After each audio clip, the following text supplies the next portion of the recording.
going into it, really pleased to, survive and get through it and come back and get the tie. I mean, really excited in the sense of, as a coach, you look at losing Dustin Mallory and Johnny Nisley, up the middle. I mean, losing two centers was, really a grave concern coming in the weekend, and having to shove Joel Lowry back to play center, and Eric Freshew played there for the first time since he was 10 years old.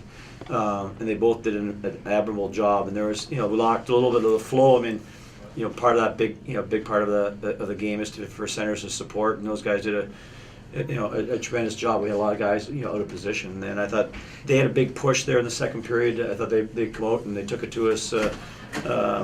I thought we had some good opportunities in the first. I thought they really had a real good push early in the second, and get the power play goal to make it 2-1, and then to kill penalties, was huge for us.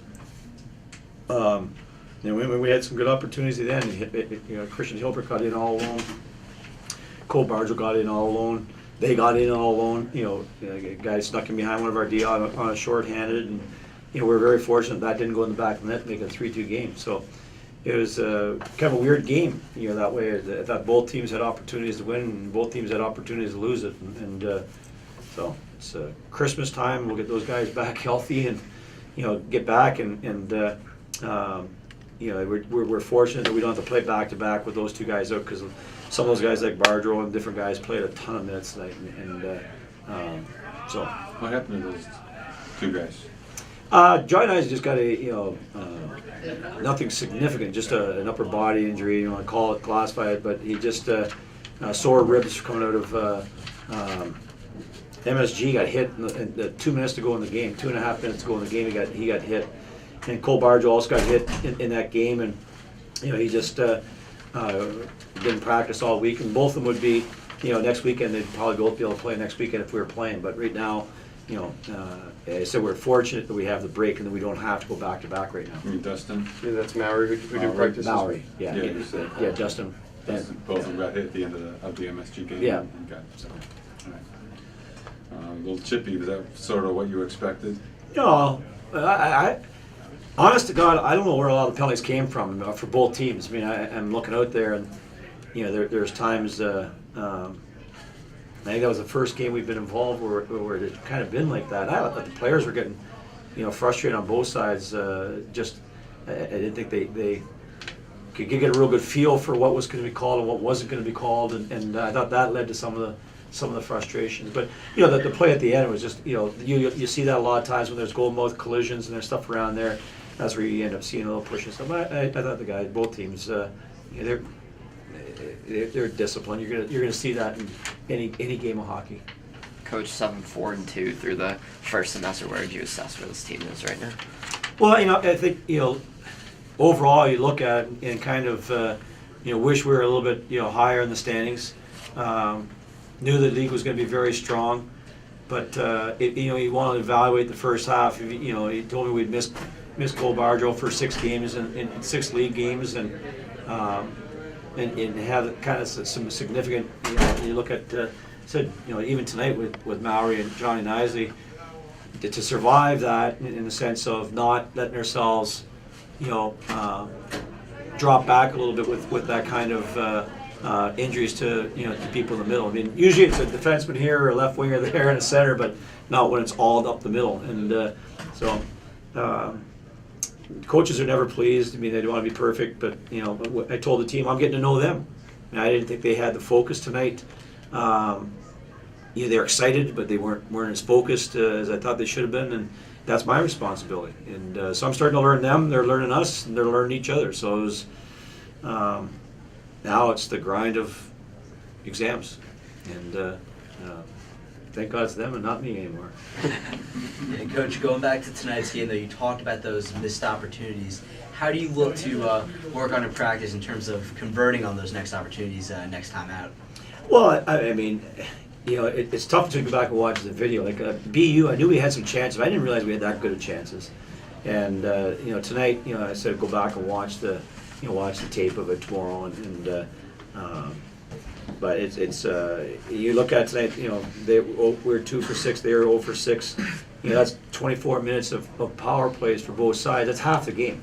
And when it's half the game is power play and penalty kill, usually your best players are on the ice that half of the game. So, it's just hockey is. Hey, we scored 2 goals tonight. We got back into it. It's just some nights they're going to go in and some nights they don't.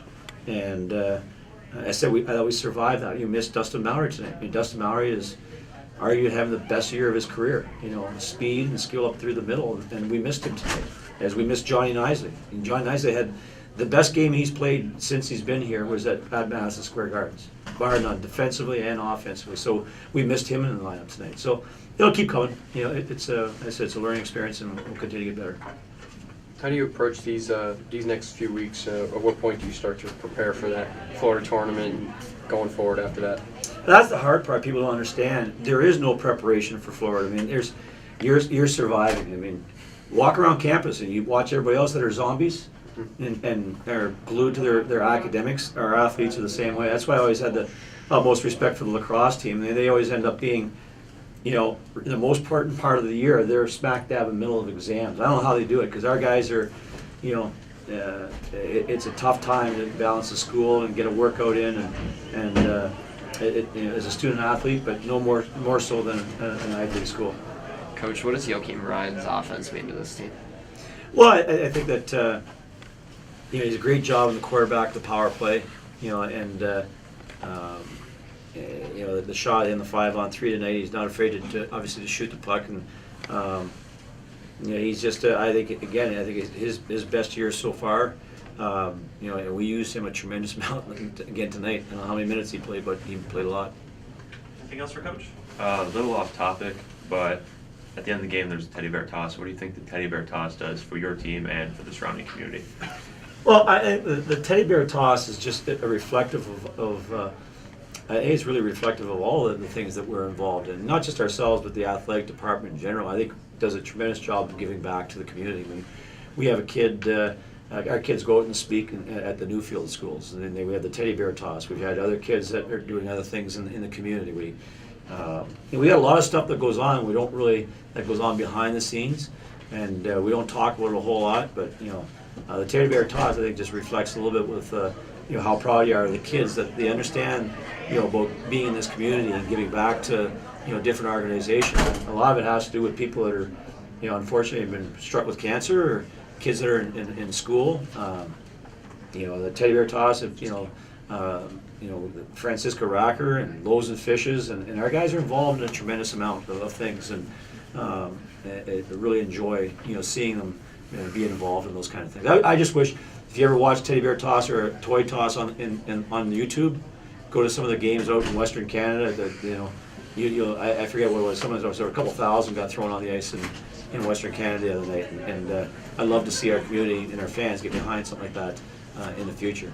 Coach, what does it mean to have Andy Hiles, a guy who grew up in this community, be at really the head of this teddy bear toss this year? Well, Andy is someone who's involved in a lot of different things, and is actually someone we'll nominate for the humanitarian, and I think that he stands a great chance of, it's crazy some of the people the things that they do, but he'll stand a good chance of that humanitarian award later on in the year, for not just this year, but all the other things that I've mentioned to you. And I think some people get really involved in one charity or one function, and Andy's to see him walk out and always in the community, always getting asked to speak and talk to different people and go to different places.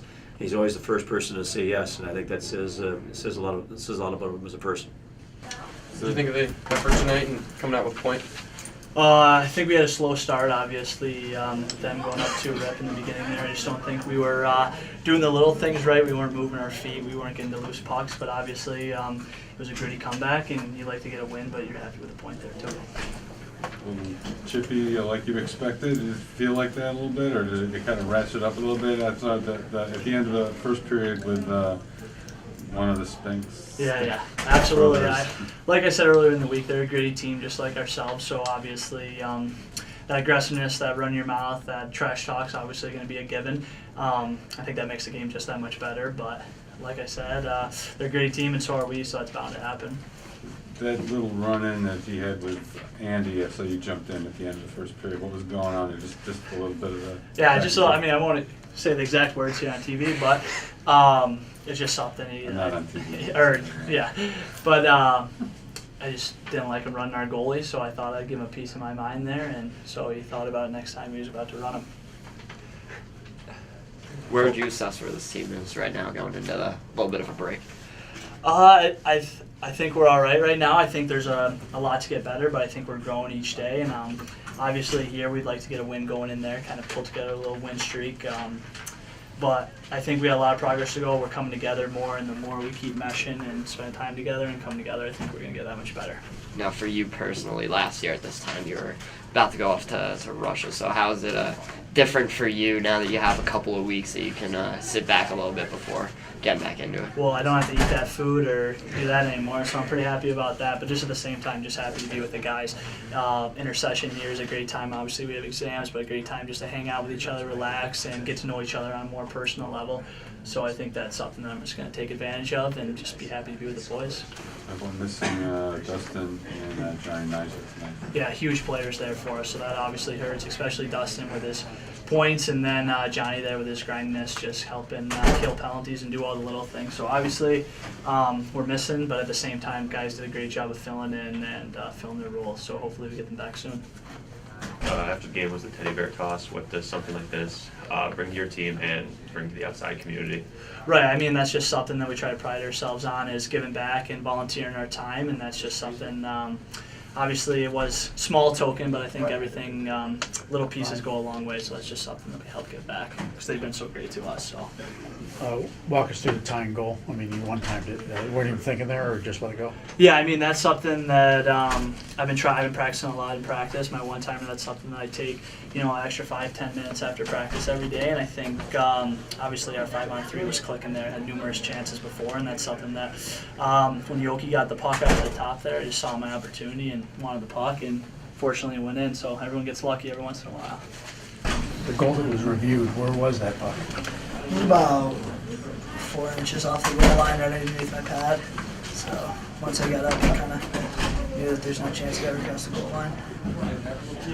How about the chippiness in this game? It's something you expect? Yeah, definitely. I mean, pretty good rivals out there. They have some kids that, like to play that way. And those are fun hockey games to play in. Try to stay disciplined, try to stay control, and then, when the buzzer hits at the end of the game, it's all said and done, and you go your separate ways. What did Spink say to you at the end of the first period? I'm not sure. Probably not the best thing he's saying right now. That's what Cole said.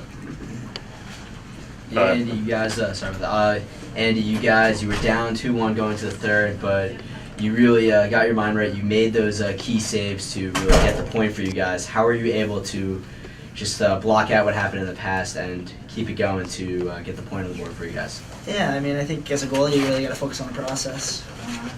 You can go 59 minutes without getting scored on, and stuff can happen.